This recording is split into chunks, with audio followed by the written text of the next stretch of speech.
నిన్ను ఎవడయా నమ్ముతాడు? ఏమయ్యా జగన్మోహన్ రెడ్డి గారు, నిన్ను ఎవడు నమ్ముతాడు అని అడుగుతున్నా. నాకు ఒక కాల్ లేదు. ఈ రాష్ట్రంలో ఉన్న దివ్యాంగులకు వాళ్ళకి న్యాయం చేయడం కోసం నిన్ను కలిస్తే నువ్వు మాటిచ్చావు. ఈ రాష్ట్రంలో ఏ ఒక్క దివ్యాంగుడు కూడా కంట కన్నీరు పెట్టుకోకుండా చూసుకుంటానని చెప్పావు. అందువల్ల నేను నమ్మి నీకోసం ఏం చేశాను? అలాంటి అవమానం ఏంటి? అరగుండు ఒక మేసం తీయించుకొని దరిద్రుడా ఓ జగన్మోహన్ రెడ్డి, నీకోసం 15 నెలలు ఆ పిచ్చి అవతారంలో 9 జిల్లాల్లో నేను పనిచేశానే.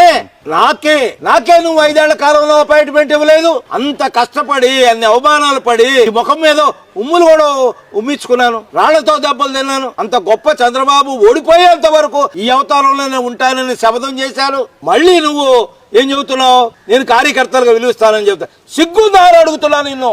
నీకు సిగ్గు శరం లేవు. నువ్వు బాయ్ మాటలు చెప్పి అధికారం చేజిక్కించుకొని కలపడం. ఎమ్మెల్యేలకే నువ్వు అపాయింట్మెంట్ ఇవ్వలేదు. నువ్వు ముఖ్యమంత్రిగా ఎందుకయ్యా వచ్చింది? ఈ రాష్ట్రంలో సంపదలు దోచుకోవడానికి నువ్వు పాదయాత్రలు చేసేది. అలాంటి వాడిని మళ్ళీ నువ్వు పాదయాత్ర చేస్తే ఎవడయా నిన్ను నమ్మేది? నిన్ను నమ్మి ఎవడయా నీకు ఓట్లేసేది?